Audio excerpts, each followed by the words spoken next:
समय की बात है। एक छोटे से गांव में रामू नाम का एक लकड़हारा रहता था। रामू बहुत गरीब था और उसकी मेहनत और ईमानदारी की मिसाल पूरे गांव में दी जाती थी। उसका परिवार उसकी पत्नी सीता और दो छोटे बच्चों मोहन और राधा से मिलकर बना था। रामू का जीवन संघर्षों से भरा था और उसके चेहरे पर कभी शिकन तक नहीं आती थी। रामू की सुबह सूरज निकलने से पहले ही हो जाती थी। वो अपनी कुल्हाड़ी कंधे पे रखता और घने जंगल की ओर चल पड़ता। आज अच्छी लकड़ी मिल जाए तो सीता और बच्चों के लिए कुछ अच्छा खाने को ले जाऊंगा। वो जंगल में पहुंचकर सबसे पहले उन पेड़ों को चुनता जो सूखे होते या जिन्हें काटने की अनुमति होती। वो कभी भी हरे भरे पेड़ों को नहीं काटता था क्योंकि वो प्रकृति का सम्मान करता था। घंटों की मेहनत करने के बाद वो लकड़ियों का एक बड़ा गट्ठर तैयार करता है। उसकी पीठ पर लकड़ियों का बोझ इतना होता था कि कोई और उसे उठा भी न पाता। रामू तो उसे आसानी से उठा लेता था। गांव के बाजार तक पहुंचने में उसे मीलों का सफर तय करना पड़ता था। अक्सर दोपहर तक वो बाजार पहुंचता और अपनी लकड़ियां बेचने की कोशिश करता। सेठ जी, ताजी लकड़ी है, अच्छी जलेगी, ले लीजिए। कितने की देगा रामू? आजकल लकड़ी की कीमत भी बहुत कम हो गई है। जो उचित लगे दे दीजिए सेठ जी, बस बच्चों के लिए 2 वक्त की रोटी का इंतजाम हो जाए। फिर वो कुछ ही पैसों में उन लकड़ियों को बेच देता। जो भी पैसे मिलते उनसे आटा, दाल और थोड़ा बहुत तेल खरीदता और शाम ढलते ढलते घर लौट आता।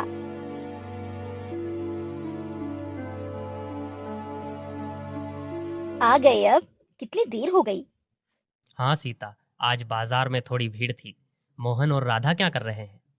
खेल रहे हैं, पर मोहन को कल रात से बुखार है जी। वो बहुत परेशान है। रामू का दिल बैठ जाता है। वो तुरंत मोहन के पास जाता है और उसके माथे को छूता है। हे भगवान, अब क्या होगा? वैद्य जी की फीस और दवा का खर्च कहाँ से आएगा? चिंता मत कीजिए, मैं पड़ोस से थोड़ी हल्दी और नीम के पत्ते ले आती हूँ, शायद उसे आराम मिल जाए। रामू जानता था घरेलू नुस्खों से काम नहीं चलेगा। मोहन को अच्छे इलाज की जरूरत थी। उसे याद आया उसने गांव के साहूकार से कुछ पैसे उधार लिए थे जो अभी तक चुकाए नहीं थे। अगले दिन सुबह रामू अभी जंगल जाने की तैयारी ही कर रहा था कि दरवाजे पर दस्तक हुई। ये साहूकार का मुनीम था। रामू, साहूकार जी ने तुम्हें बुलाया है। तुम्हारे कर्ज की किस्त बाकी है। मुनीम जी, अभी मोहन बीमार है, कुछ दिन की मोहलत दे दीजिए। जैसे ही लकड़ी बिकेगी मैं साहूकार जी के पास पहुंच जाऊंगा। मोहलत नहीं चलेगी रामू। साहूकार जी ने कहा है आज शाम तक पैसे नहीं आए तो तुम्हारा घर गिरवी रख लेंगे। मुनीम चला गया और रामू गहरे सदमे में था। अब क्या होगा? मोहन की तबीयत भी ठीक नहीं है और ऊपर से साहूकार के कर्ज का डर।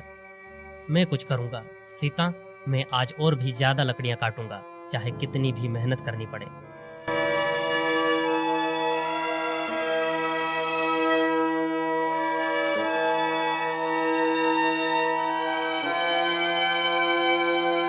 उस दिन रामू ने अपनी सारी ताकत झोंक दी। वो सुबह से शाम तक लकड़ियां काटता रहा। उसकी कुल्हाड़ी की आवाज पूरे जंगल में गूंज रही थी। उसने सोचा अगर वो दुगनी लकड़ियां बेच पाएगा तो मोहन का इलाज भी हो जाएगा और साहूकार का कर्ज भी उतर जाएगा।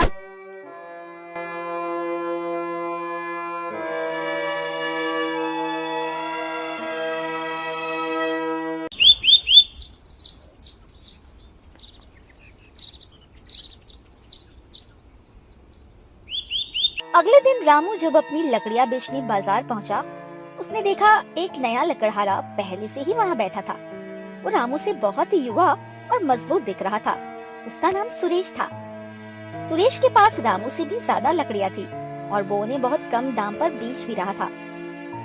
यह कौन है? इसने तो मेरी सारी बाजार ही खराब कर दी। क्या हुआ बाबा, आज इतनी कम लकड़ी लाए हो? लगता है तुम्हारी उम्र हो गई है। मेहनत करने से उम्र का कोई लेना देना नहीं होता, बस ईमानदारी से काम करते रहो। ईमानदारी से पेट नहीं भरता बाबा।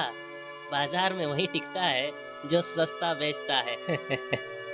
सुरेश की बातों से रामू को बहुत दुख हुआ। उसकी लकड़ियां उस दिन बहुत मुश्किल से बिकी और जो पैसे मिले वो मोहन की दवा के लिए भी पूरे नहीं थे। साहूकार का कर्ज तो दूर की बात थी। रामू बेचारा निराश होकर घर लौट गया। क्या हुआ, लकड़ी नहीं बिकी क्या आज? बिकी, पर बहुत कम दाम में। एक नया लकड़हारा आया है, सुरेश। वह लकड़ियां बहुत सस्ती बेच रहा था। मोहन की तबीयत दिन ब दिन बिगड़ती जा रही थी। रामू को वैद्य जी से उधार दवा लेनी पड़ी। अगर मोहन को जल्दी अच्छी दवा और पौष्टिक भोजन नहीं मिला तो उसकी जान को खतरा हो सकता है। हाँ वैद्य जी, क्या करूं? मैं कितनी भी मेहनत करूं, पर पैसे जमा नहीं हो पाते। ये कहकर रामू वहाँ से चला जाता है। रामू की निराशा चरम पर थी।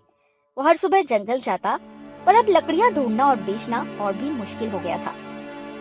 एक दिन वो जंगल के एक ऐसे हिस्से में पहुंच गया जहाँ वो पहले कभी गया ही नहीं था। वो इतना थक गया था कि एक पेड़ के नीचे बैठा और अपनी किस्मत को कोसने लगा। हे भगवान, मैंने कभी किसी का बुरा नहीं किया। आखिर क्यों मेरे साथ ऐसा हो रहा है? मेरे बच्चे भूखे हैं, मोहन बीमार है और साहूकार मेरे घर पर कब्जा करने वाला है। तभी उसने देखा एक बूढ़ा सफेद दाढ़ी वाला साधु उसके सामने खड़ा है। साधु की आंखें चमक रही थी। मैं तुम्हें बहुत दिनों से देख रहा हूँ रामू। तुम्हारी ईमानदारी और तुम्हारी मेहनत, इस जंगल में एक ऐसा पेड़ है जो केवल सच्चे और नेक दिल वालों को ही मिलता है। वह तुम्हारी सारी परेशानियां दूर कर सकता है।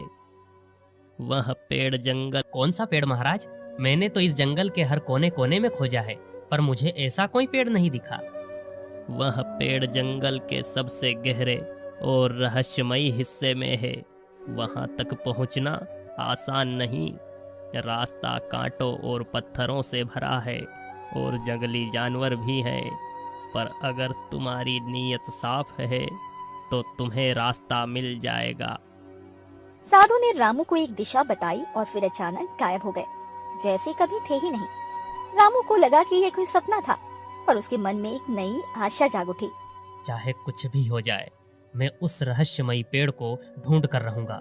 अगर ऐसा है तो मैं उस दिशा में जरूर जाऊंगा जिससे मेरी सारी परेशानियां दूर हो सकती है। फिर रामू वापस अपने घर की ओर चल पड़ता है।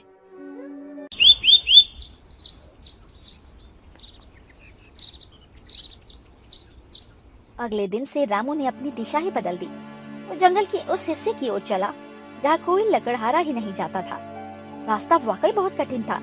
घनी झाड़ियाँ, ऊंचे ऊंचे टीले और बड़े बड़े पत्थर उसके रास्ते में आ रहे थे। कई बार उसे लगा वो रास्ता भटक गया है। भूख और प्यास से उसका बुरा हाल था।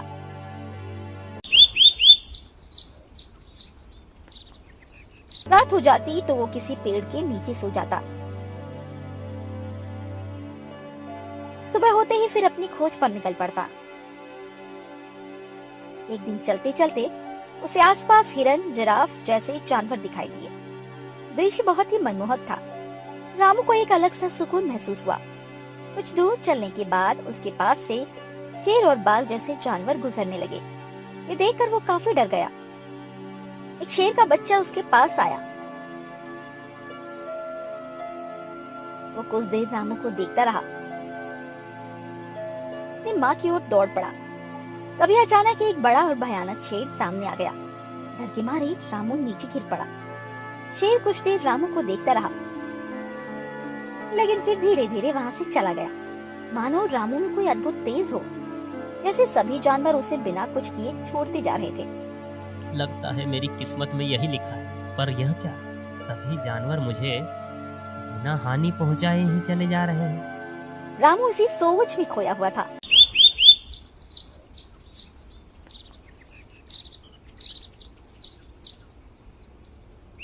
तीन दिन और 3 रातें बीत गई। रामू अब पूरी तरह से थक चुका था। उसके शरीर में जरा भी ताकत नहीं बची थी। वो एक बड़े बरगद के पेड़ के नीचे बैठ गया। उसकी आंखों में आंसू थे। शायद साधु महाराज ने मजाक किया था। ऐसा कोई पेड़ नहीं है। तभी उसे एक अजीब सी चमक दिखाई दी। चमक इतनी तेज थी उसकी आंखें चौंधिया गई। वो धीरे धीरे उस चमक की ओर बढ़ा। जैसे जैसे वो पास आता गया, चमक और तेज होती गई और फिर उसकी आंखों के सामने एक ऐसा दृश्य था जिसे देखकर वो अपनी आंखों पर विश्वास न कर पाया। उसके सामने एक विशालकाय पेड़ खड़ा था। उसकी पत्तियां हरे रंग की नहीं थी, बल्कि सुनहरी आभा लिए हुए थी, जैसे वे सोने की बनी हो। पेड़ से एक अजीब सी मधुर ध्वनि आ रही थी, जैसे वो कोई गीत गा रहा हो। ये क्या? अरे यही वह पेड़ है जिसके बारे में साधु महाराज ने बताया था। रामू ने डरते डरते पेड़ के तने को छुआ। तना चिकना और ठंडा था। उसे लगा जैसे पेड़ में कोई जीवन हो। उसने अपनी कुल्हाड़ी उठाई और एक छोटी सी टहनी काटने की कोशिश की। जैसे ही कुल्हाड़ी टहनी से टकराई, एक तेज रोशनी निकली और टहनी जमीन पर गिर गई। रामू ने टहनी को उठाया। वो सोने जैसी चमक रही थी, पर वजन में बहुत हल्की थी। उसे समझ आ गया, ये कोई साधारण लकड़ी नहीं है। वो खुशी खुशी टहनी लेकर गाँव की ओर भागा।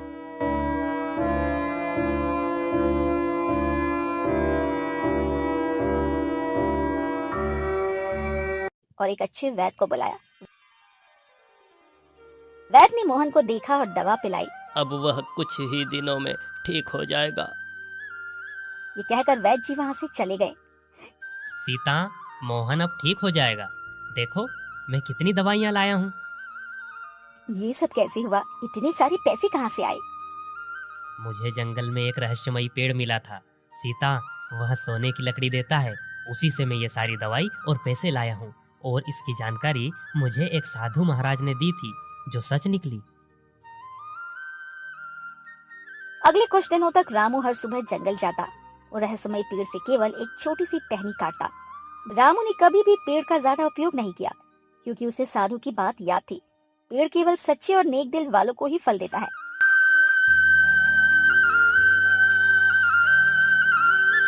रामू ने पैसे जमा किए। सबसे पहले साहूकार का कर्ज चुकाने गया। हाँ रामू, इतने पैसे? तुम तो बहुत अमीर हो गए हो रामू। यह सब आपकी कृपा है साहूकार जी। मेरा कर्ज उतर गया, अब मेरे घर पर कोई खतरा नहीं। साहूकार रामू की तरक्की देखकर हैरान था। रामू वहाँ से चला जाता है।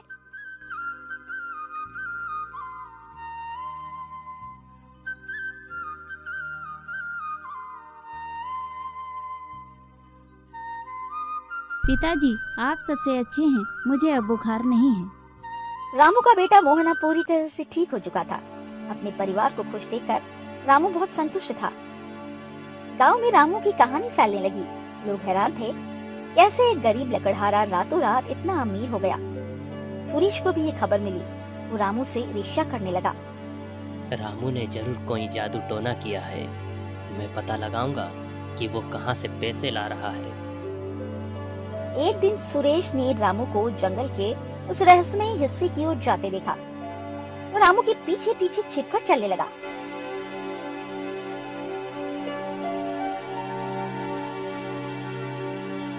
जब उसने रहस्यमयी पेड़ को देखा तो उसकी आंखें लालच से चमक उठी। तो यह है रामू के धन का रहस्य। यह पेड़ तो अब मेरा है। मैं इसकी सारी लकड़ी काट लूंगा और गांव का सबसे अमीर आदमी बन जाऊंगा। ये सोचकर सुरेश वहाँ से चला जाता है। अगले दिन वो कुल्हाड़ी लेकर उसी जंगल की ओर चल पड़ता है।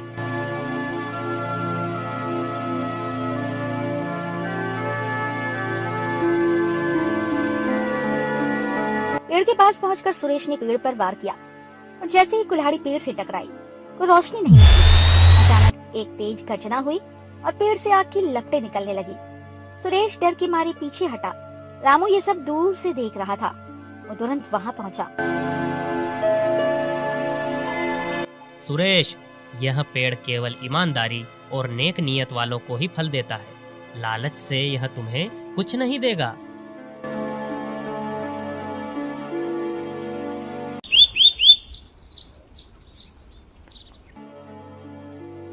अब रामू केवल अपने लिए नहीं जीता था, उसने गांव के गरीब लोगों की मदद करना शुरू कर दिया।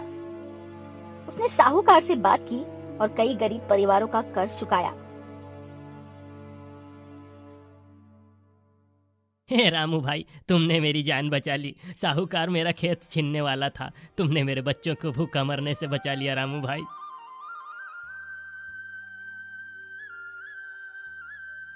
एक दिन सुरेश रामू के पास आया। वो बहुत शर्मिंदा था। रामू भाई, मुझे माफ कर दो। मैंने तुम्हारी ईमानदारी का मजाक उड़ाया और लालच में आकर पेड़ को नुकसान पहुंचाने की कोशिश की। तुमने मुझे सही सबक सिखाया। कोई बात नहीं सुरेश, गलती सबसे होती है। बस अब ईमानदारी से काम करना और कभी लालच मत करना।